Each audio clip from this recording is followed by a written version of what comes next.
Saudara, Gorontalo dikenal dengan adat dan budayanya yang sangat kental. Dan salah satu simbol dari kebudayaan Gorontalo adalah rumah adat. Saat ini saya sedang berada di salah satu rumah adat Gorontalo. Dan seperti apa? Mari kita lihat. Jika didasarkan pada sejarah, Gorontalo termasuk kota tua di Jazirah, Sulawesi. Ia seusia dengan kota seperti Makassar, Manado, juga Parepare. Di masa kejayaannya, Gorontalo pernah menjadi pusat kebudayaan agama Islam di wilayah Indonesia Timur. Hal ini yang menjadikan kebudayaan di Gorontalo begitu kaya. Salah satu bukti kejayaan tersebut terlihat pada rumah tradisionalnya. Salah satunya adalah rumah adat Bantayo Poboide. Bantayo Poboide adalah rumah adat Gorontalo yang berfungsi sebagai tempat musyawarah. Para baate atau pemangku adat dan tokoh agama merundingkan berbagai masalah masyarakat dan kerajaan.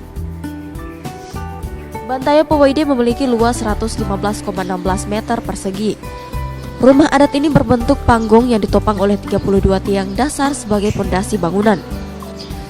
Angka 32 melambangkan penjuru mata angin, yang berarti penguasa negeri harus memperhatikan seluruh kepentingan masyarakat tanpa mengenal pilih kasih.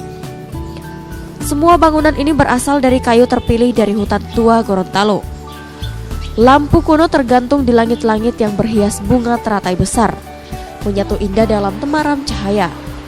Teratai menawan di keheningan danau Limpoto yang luas, seakan berpindah dalam kebesaran budaya kerajaan Limutu. Saat ini, fungsi ruang di Bantayo Poboide tidak sepenuhnya difungsikan sebagaimana istana kerajaan Limutu masa lalu.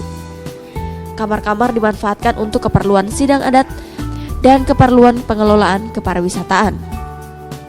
Menurut Rukmini Otaya, pengelolaan Bantayo Poboide, konon lokasi berdirinya bangunan ini tepat keberadaan Istana Raja Wanita Limutu yang terkenal bijak. Putri Bungale atau Mbui Bungale, wanita perkasa yang terkenal kemuliaannya ini pernah memerintah di daerah ini dengan baik, bahkan tersohor keluar daerah.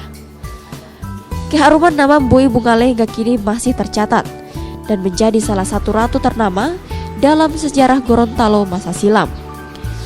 Bila di Bantayo Poboide akan melaksanakan kegiatan adat, demikian juga pada masa kerajaan, maka di bagian gerbang berdiri alikusu atau beruat. Bantayo tadinya belum dari tahun 1976 ya. Itu memang sudah dirumuskan oleh pemerintah harus ada rumah adat. Kenapa? Karena sudah disitulah lambang budaya dari masyarakat Gorontalo, simbol yang paling utama. Ya. Mengapa simbol? Karena disitulah dan disinilah tempat kegiatan pelatihan tarian tradisional, musik tradisional, adat istiadat, bagaimana kita menerima tamu, upacara penerimaan tamu, upacara perkawinan, pernikahan, upacara kematian. Sudah di sini dibentuk didirikannya ini karena satu-satunya beginilah model atau ornamen dan model dari rumah tradisional zaman rumah panggung. Ya.